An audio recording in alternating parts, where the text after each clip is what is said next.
오늘은 지난 시간에 이어서 바우사 성녀의 성모님께 대한 신심 두 번째 강의하겠습니다. 지난번 그때 이제 말씀드린 것이 바우사 성녀에게 성모님께서는 나에 따라 하나님 명령으로 나는 특별한 방법으로 너희 엄마가 되었다. 너 또한 특별한 방법으로 나의 아기기를 바란다. 그러면서 성녀는 성모님 충실한 딸로서 그분의 이 요구에 진심으로 응답을 했다라는 데까지 보았습니다.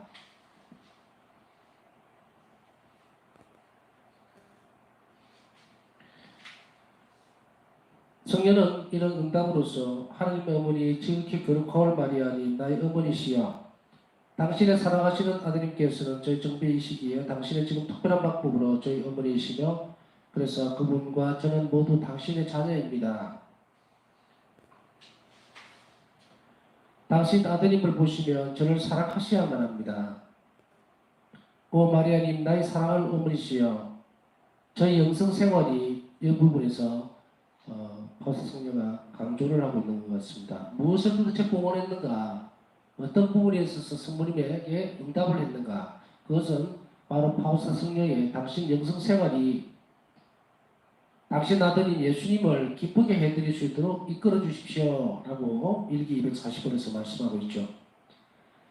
결국은 어머니와 딸, 성모님께서 우리 어머니가 되시고 그리고 이 어머니께서 우리에게 요구하시는 것은 바로 우리 영성생활이 예수님을 기쁘게 해드릴 수 있는 것으로 이어져야 한다는 것을 우리는 알 수가 있습니다.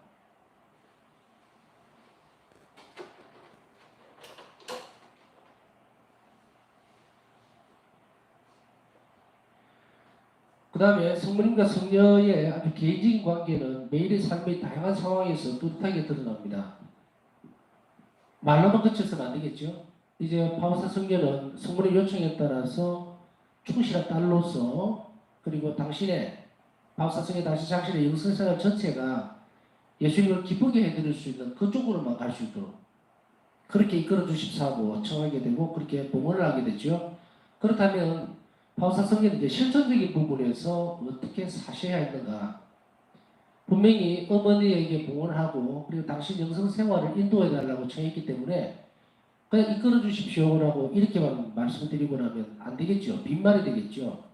그럼 구체적으로 이제 바우사 성녀는 당신 영성생활을 성모님께서 이끌어 가시는 대로 어떻게 잘 부합해서 행동으로 옮겼는지를 우리는 잘 살펴볼 필요가 있습니다. 그리고 이것은 매일의 삶의 다양한 상황 속에서 뚜렷하게 드러나게 됩니다. 어떠한 결과를 두고서 그것에 대해서만 봉헌하고 기도하고 이런 것이 아니고 바우사 성녀는 이제 실질적으로 매일매일의 삶에서 이런 다양한 상황에서 뚜렷하게 이렇게 성모님과의 관계가 드러나게 됩니다. 먼저 성녀는 자신의 온 삶을 성모님께 맡겼습니다. 종신서울과 같은 자신의 큰 일이나 기쁜 일이 생기는 그런 순간에도 성모님께 맡겼고 성모님께 종신서울할 때에 그 기쁨도 있지만 그런 종신서울은 뭡니까? 바로 예수님의 배우자로서 신부로서 살아가야 될 길에 대해서 기뻐하면서도 동시에 그 삶을 어머니 손에 맡겨드리는 일이었고요. 또 마찬가지로 여러 가지 일들도 성모님께 불평하며 말씀드리면서 괴로운 성모님께 맡기게 됩니다. 여기서 이제 불평이라고 하는 것이 우리가 이야기하는 투덜거림 정도예요. 그냥 정말 힘들다. 딸이 어머니에게 말을 못할 게 없죠. 항상 고운 말, 좋은 말, 또 자랑스러운 말만 어머니가 받아들이지는 않거든요. 자녀들이 힘든 것, 또 약간 불만스러운 것, 충족되지 못한 것, 이런 것들은 초창기에 드러납니다. 바우사 성녀의 삶을 이제 일기를 통해서 쭉 이렇게 따라오신 분들 알겠지만 초기에는 누구나 그래요. 바우사 성녀가 바로 순동을 입회하자마자 성인이 된 것이 아니거든요.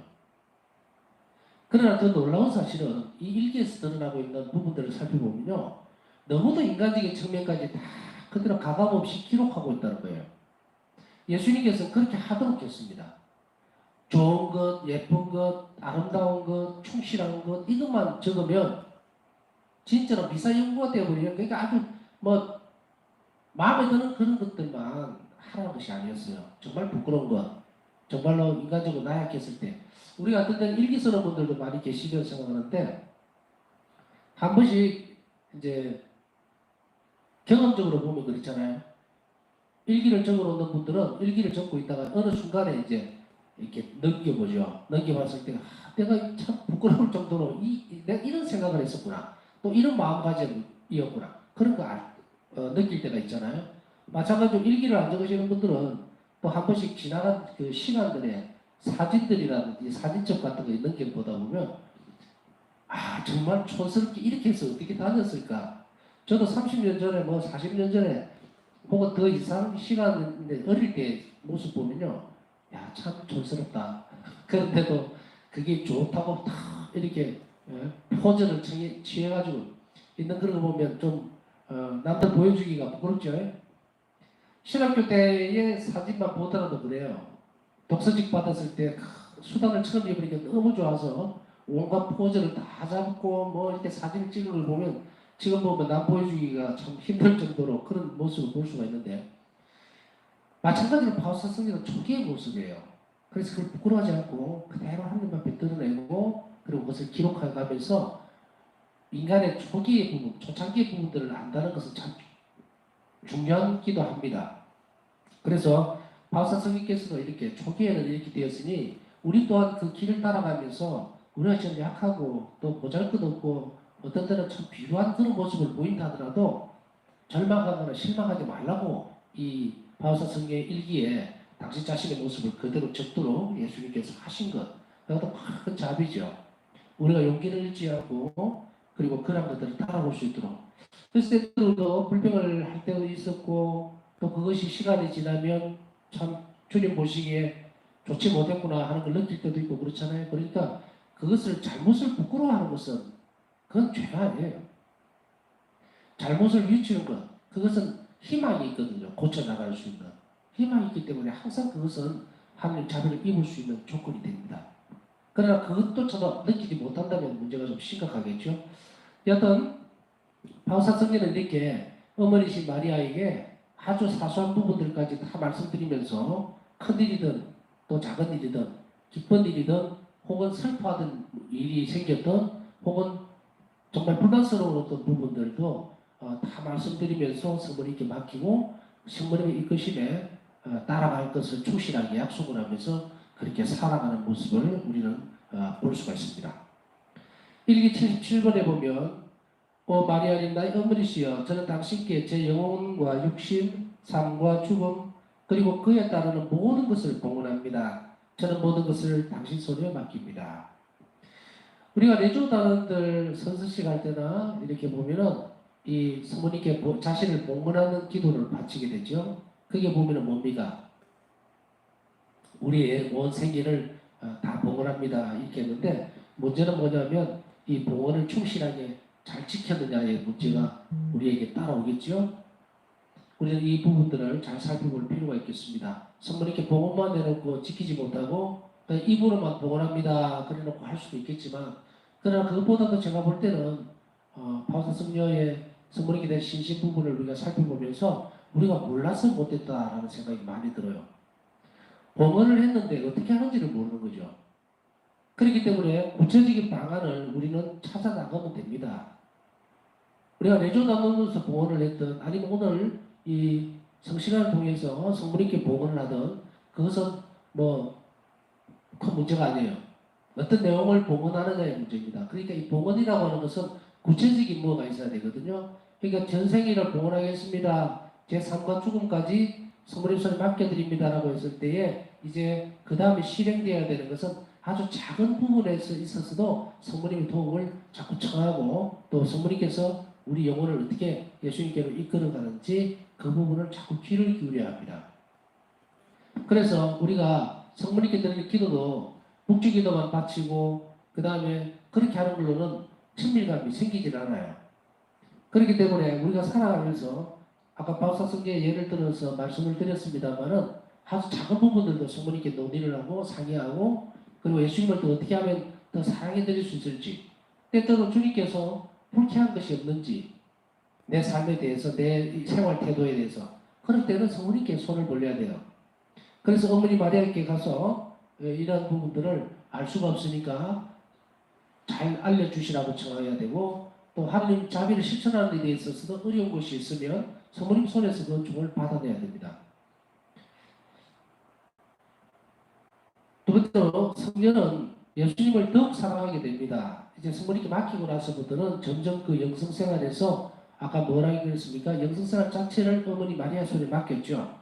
그래서 예수님을 더욱 사랑하게 되고 온 세상 앞에서 영원 무궁토록 그분의 자비를 합당하게 찬양할 수 있기 위해서 여러 은총들을 청합니다. 성모님께 그 은총을 청해서 그 은총을 받아내서 무엇을 합니까? 온 세상 앞에서 하나님 자비를 영원토록 찬양할 수 있도록 하는 은총을 청하게 되죠. 그래서 바우사 성녀는 결국은 우리가 바우사 성녀의 성모님께 대한 신심을 살펴볼 때에 우리는 어떤 지점을 알 수가 있습니까? 성모님을 사랑하면 사랑할수록 예수님을 사랑하게 된다는 결과가 나와요. 그렇기 때문에 어떤 그런 개신교적 사고를 가지고 있는 분은 없겠죠. 그죠? 성모님을 여러분들이 다 사랑하는 걸로 알고 있습니다. 성모님을 사랑할수록 어머니 마리아는 당신 자신을 드러내는 것이 아니라 우리 손을 잡고 어디로 데려갑니까? 엄마는 항상 예수님께로 데려가요. 그래서 또 마찬가지로 어머니 곁에 갈수록 우리는 예수님을 가까이서 만날 수 있다는 것은 어제 지난번 시간에 말씀드렸죠. 그래서 이것을 확실하게 드러내주기 위해서 성모님께서는 바우사 성령에 나타나실 때에 자주 아기 예수님을 안고 나타나시는 모습을 볼 수가 있습니다. 그래서 이런 것들로 인해서 보면 성모님은 바로 예수님을 우리에게 모셔다 주는 분, 또 예수님 또한 성모님을 통해서, 성모님 손을 통해서 우리에게 모든 것을 주시려고 하신다는 것을 안다면 우리는 어머니 마리아를 사랑하고 그분께 우리 자신의 삶을 맡겨드리면 맡겨드릴수록 예수님께 더 가까이 갈 수 있고 하나님 자비를 더 깊이 알 수 있다는 것을 알 수가 있게 됩니다. 그래서 바우사 성령은 여러 가지 은총들을 청했는데 우리 또한 이것을 잘 듣고 성모님께 이런 은총들을 청해야 합니다. 우선 바우사 성령은 첫 번째로 마음과 영혼과 육신의 정결에 대해서 순결에 대한 은총을 얻어내게 됩니다. 순결함은 기도 생활에 있어서 절대적으로 그러니까 배제시킬 수 없는 겁니다. 순결의 절정은 바로 이 성모님을 닮는 것이고 성모님을 닮는 것은 그 순결성 안에서 예수님께서 탄생하셨어요. 동정이라는 건 순결성이죠. 그렇기 때문에 우리가 영혼으로 결합할 때는 우리 자신들이 누구보다도 순결해야 합니다. 그래서 바우사성이 육적인 것뿐 아니라 영적인 것까지도 순결해야 돼요. 순결하다는 것은 무엇인지 아시겠죠? 불결하다는 것을 여러분들 아시지 않습니까? 우리가 쉽게 얘기하면 불쾌하다. 이거 느끼는 거죠? 감정적으로? 불결하다. 뭘 합니까? 감각적으로 느끼는 거예요. 그래서 우리가 요즘 코로나 때문에 잘 아시겠죠? 이 부분에 대해서는. 위생적으로 불결하다. 또 저 더러운 손으로 뭘 만지냐. 내 옷에다가 이렇게 뭘 묻힌다. 이런 거 다 불결하다고 느끼잖아요. 이렇게 알잖아요. 육적으로 이런 것들은 예수님께서 싫어하고 하나님께서 멀리하는 것들이에요. 이거는 성령께서 가르쳐 주신 것도 똑같죠. 성령께서 성령 안에서 사는 삶. 그것은 뭡니까? 우리 안에서 일어나는 모든 욕구들, 불길함, 죄의 근원이 되는 것들, 그런 것들 다 이야기하는 거죠. 그래서 이런 것들에 대한 순결성을 이야기하는 거예요. 내적인 순결성, 그리고 외적인 순결성. 이 두 가지를 하는데 바우사 성령은 육적으로는 수련에 계시니까 그렇다 치고 영적으로는 많은 유혹들이 있을 수 있습니다. 바우사 성령에서. 이렇게 순결이라고 하는 이 부분을 다룰 때에 보면은 악의 유혹과 세상의 유혹 다 이거 합쳐서인 거예요. 그렇기 때문에 하얀 백지에 뭔가를 묻히면은 흠이 나버리잖아요. 흠이 되어버리잖아요. 이게 흰색 천이라든지 아니면 흰색 종이에 묻히게 되면 그러면 이 묻히게 되는 이것은 순결성을 훼손하는 건데 영적인 순결성을 어떻게 훼손합니까? 놀랍게도 우리가 저는 계속 말씀드렸잖아요. 오늘 말씀 나온 김에 이것이 어떻게 얼마나 우리에게 치명적인가.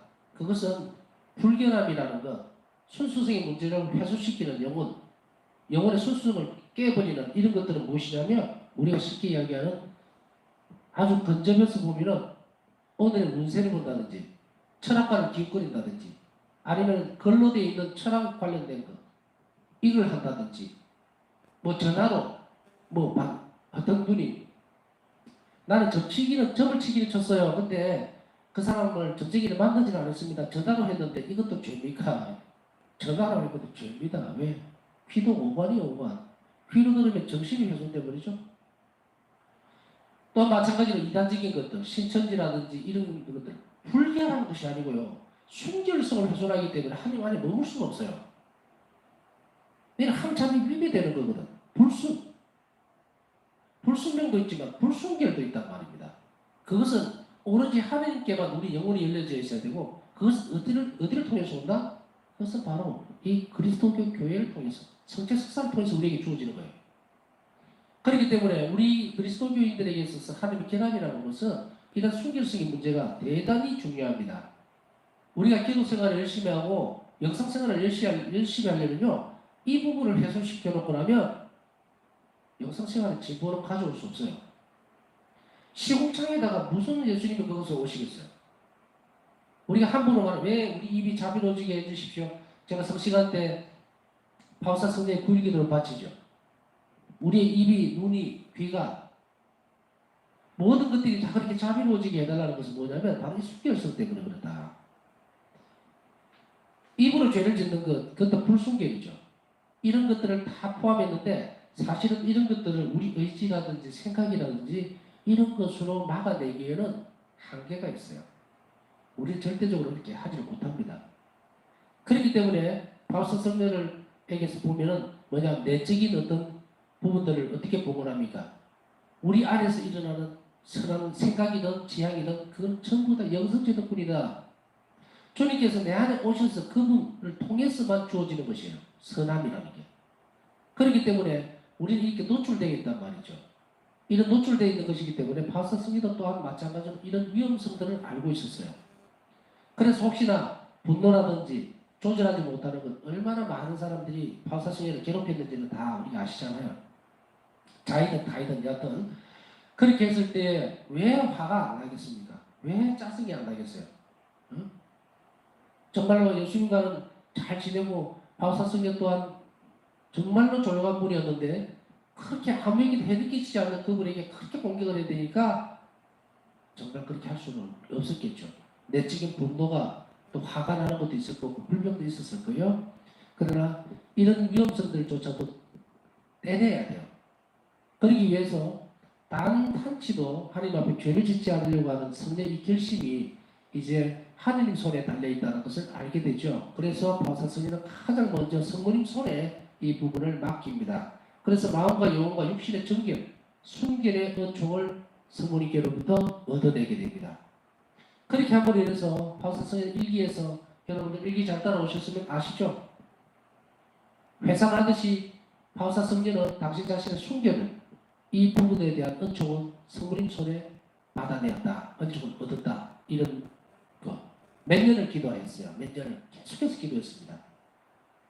그 다음에 두 번째로는 구원의 적들로부터 보 어둠의 적들이 되었던 세상의 적들이 되었던 구원의 우리가 구원을 받으려고 하는 그 의지를 방해하거나 행동을 방해하거나 생각을 훼손시키는 모든 것들로부터 보호해달라고 정했고 그 은총을 이제 성모님 손에서 얻어냈습니다. 그 다음에 내적 영감에 충실한 은총과 하나님 뜻을 충실하게 수행하는 은총을 성모님께 청해서 받아냈습니다. 제가 이렇게 불러드리는 것은 그냥 바울사 성령은 그런 은총을 얻어받으셨구나 그거 아닙니다. 지금 여러분이나 저나 얻어내야 되는 은총에 대해서 좀 말씀드리는 거예요. 이것은 해도 되고 안 해도 되는 게 아닙니다. 이것 없이는 한 발자국도 영성생활에 진보를 이룰 수가 없어요. 왜 아주 많은 어려움을 겪게 됩니다. 웬간한 어려움들은 우리가 어떻게 보면 정말 우리의 내적 의지라든지 이런 부분들을 헤쳐나갈 수 있겠지만 그러나 바로 하나님의 손에서 받아지는 성모님 통해서 주어지는 이런 은총이 없으면 내적 영감에 충실할 수가 없어요. 도대체 이것이 내 생각인지 아니면 하나님께서 주시는 그런 영감인지 내적으로 일어날 수 있는 것들을 구별을 짓지 못합니다. 그렇기 때문에 혼란스럽지 않고 확실하게 알기 위해서 바로 내적 영감에 충실할 수 있는 은총하고 그 다음에 하나님 뜻을 충실하게 수행할 수 있는 은총. 하나님 뜻이 이 안에서 우리가 자비를 실천하는 거잖아요. 그것을 충실하게 잘 수행하기 위해서는 은총이 필요합니다. 아, 내가 결심했으니까 내일부터 정말 나는 자비로운 사람이 될 것이야. 그리고 나는 오늘 기도했으니까 될 것이야. 안 됩니다. 차는 마련이 되어 있어요. 그러나 기름이 있어야 갈 거 아니에요. 우리 기도 시작이나 복음은 차를 한 대 마련한 것과 같습니다. 이제 목적지로 가기 위해서는 기름을 채워야 되는데 그 기름을 은총이라고 표현할 수 있겠죠. 그것을 받아내야 그 다음에 움직이는 거죠. 이제 외적으로 내적으로 의지적인 부분은 뭐냐면 운전을 잘하는 사람도 있고 못하는 사람도 있어요. 익숙해지고 의지가 강한 사람은 아주 빠르게 그 운전을 해서 갈 수 있고 목적지까지. 그런데 의지가 좀 약한 사람은 조금씩 겁을 내면서 조금씩밖에 못 갈 수 있겠지만 그 사람은 언젠가는 익숙해지면 또 의지가 강해지면 목적지까지 빨리 갈 수 있도록 그렇게 성장이 될 겁니다. 자, 그 다음에 성모님께서는 성령가 당신의 모성적 사랑과 보호를 여러 차례 느낄 수 있도록 해주셨습니다. 이 단계에 따라서 성모님께 은총을 청하고 그 기도를 지속적으로 계속 바치면 성모님께서는 이 모성적인 사랑을 느낄 수 있도록 우리가 느낄 수 있도록 체험할 수 있도록 해주시다. 실제로 성령에게는 그렇게 여러 차례 해주셨고, 그래서 성령은 착한 어머니신 성모님께서 항상 자신을 지켜보고 보호하시며 자신 옆에 계심을 깨달았습니다. 그러니까 이렇게 어머니 마리아에 대해서 이렇게만 바라만 보는 것이 아니라 내 옆에 계시고 나를 항상 보호해 주신다는 것을 우리가 체험을 할 수가 있습니다. 저에게도 수도 없이 많은 체험들이 있지만 이 시간을 통해서 말씀드리고 싶지는 않고 다음에 비전 오시면은 우리가 비슷한 동질성에 정말 성모님 보호가 얼마나 강한지 알려드릴 기회가 있었으면 좋겠습니다. 일기 798번에 보면 그분만이 나와 함께 하신다. 그분은 착한 어머니처럼 나의 모든 시련과 노력들을 지켜보신다. 항상 지켜보시면서 어머니잖아요. 어머니는 자녀들에게 시선을 안 띱니다. 오히려 시선을 뜨는 것은 뭡니까? 우리 자신들이죠. 그래서 일정하게 지난번에 말씀을 드렸지만 우리에게 이런 부분들 어머니 마리아와 대화를 하는 법을 잘 연습을 해야 됩니다. 그렇다고 해서 입으로 막 이렇게 막 중얼중얼 하시면 안 돼요. 옆에서 보는 사람이 이상하다고 생각한다고. 정말 필요하고 이 부분은 누군가가 나누었으면 좋겠다. 얘기를 좀 들었으면 좋겠다. 라고 한다면 성모님께 청을 하시면 돼요. 그래서 오늘 어머니 어려운 일을 지금 하러 가야 되는데 좀 힘이 듭니다. 저와 함께 해주십시오.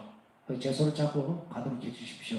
라고 하는 이런 기도들 큰 용기가 날 수 있다. 그건 어머니 말이야 느낀 거예요.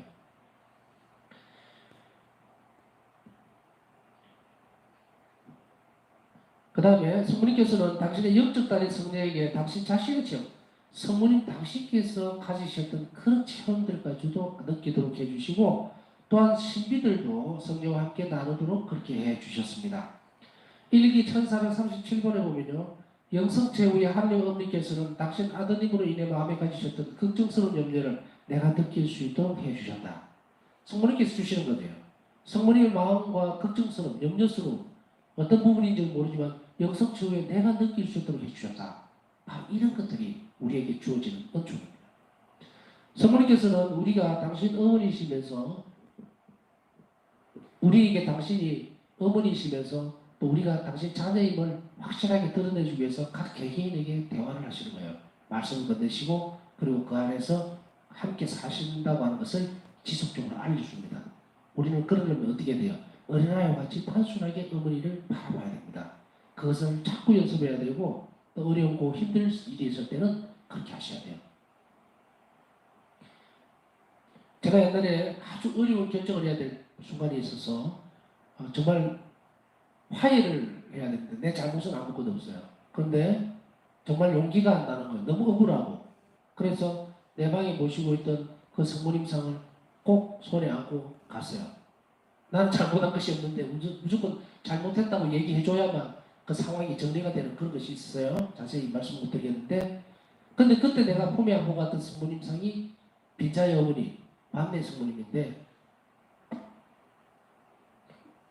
참 희한하죠? 제가 공수에서 9년 동안 있을 때 처음에 딱 공수에 가니까 반대 성모님이 딱 모셔져 있고 여기 로사리 집에 딱 오니까 여기도 반대 성모님이 딱 모셔져 있는 거예요. 놀랍죠? 여하튼 그것을 할 때 저는 이런 기도를 했어요. 어머니 저와 함께 가십시다. 저는 어머니 없이는 내가 잘못한 게 정말 아무것도 없거든. 그런데도 내가 미안하다, 잘못했다 하지 않으면 그 문제가 해결이 안 되는 그런 상황이 있었어요. 그래서 모시고 가서 무조건 야 내가 잘못했다 뭔지 모르지만 화를 풀어라 용서해달라 그렇게 하고 나니까 가라앉더라고. 그래서 이제 다시 와서 성부님상을 책상 위에 딱 모셔놓고 나서 그 다음에는 막 서러운 거예요. 막 서러운 그런 게 막 기쁜 게 아니고 서러움이 막 올라오는 거예요. 내가 왜 이렇지? 내가 왜 그 가서 대신 사과를 해야 되고 이런 일이 왜 나에게 생겼지? 이랬는데 나중에야 이제 이런 상황이 여러분들에게 다음에 기회가 되면 설명해 주겠지만 하나님의 뜻에 따라서 움직였을 때 후폭풍이라는 게 있어요. 후폭풍. 후폭풍이 뭐냐면 내 감정을 건드려버리는 거예요.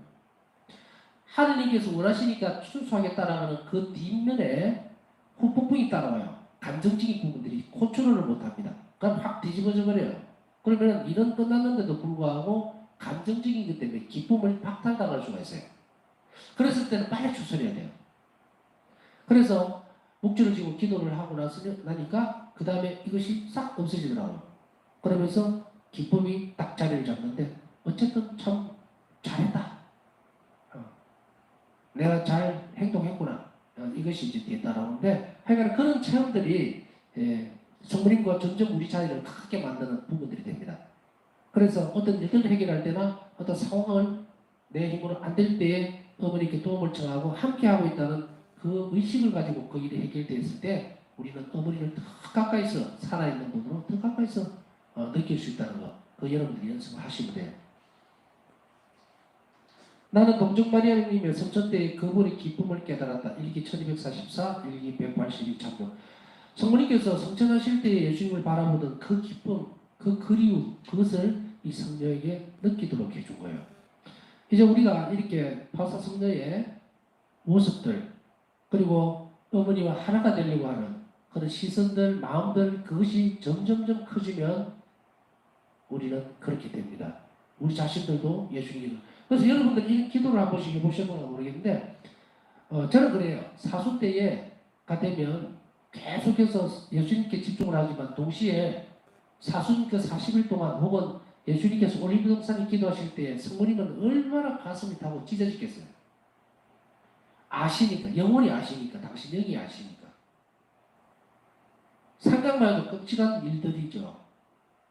그것을 바로 그 때문에 어머니 마리아는 예수님과 함께 죽으셨던 거예요.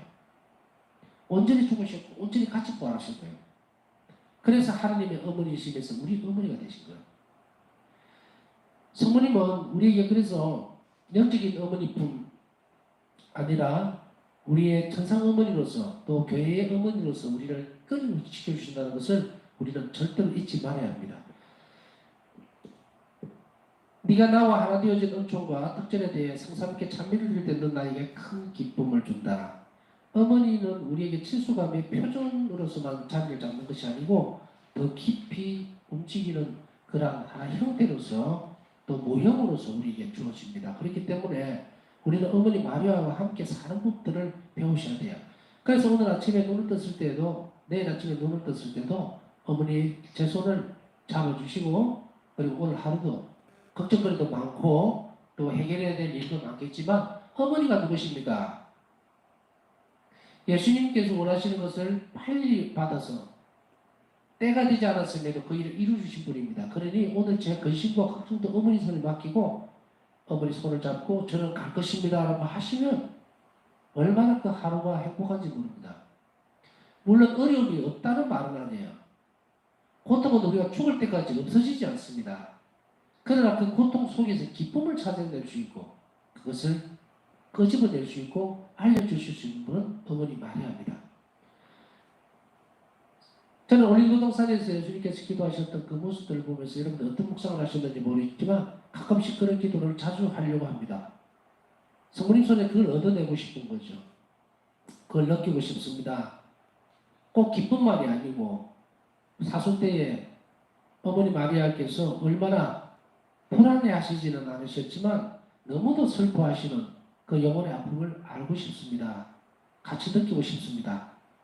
그것을 조금이라도 내 영혼이 알 수 있다면 그 사수시기의 예수님 고통을 정말로 깊이 묵상할 수 있게 될 것이기 때문에 꼭 사수시기뿐만 아니더라도요. 일상적으로 여러분들이 성식을 하면서 이렇게 성모님께 청을 해서 예수님을 바라봤던 그 어머니의 모습들 그리고 어머니 마리아 안에는 완전히 예수님께서 느끼셨던 모든 것이 다 들어있어요. 감정이라든지 그런 어떤 이성적인 부분들 그리고 판단해야 되는 어떤 부분들이 있음에도 불구하고 참아내야 되는 부분들 이런 모든 것들이 다 들어있기 때문에 우리가 성모님 손에서 그것을 받아내는 것은 훨씬 더 수월하고 예수님께서도 그걸 우리에게 원하시고 계시는 부분입니다.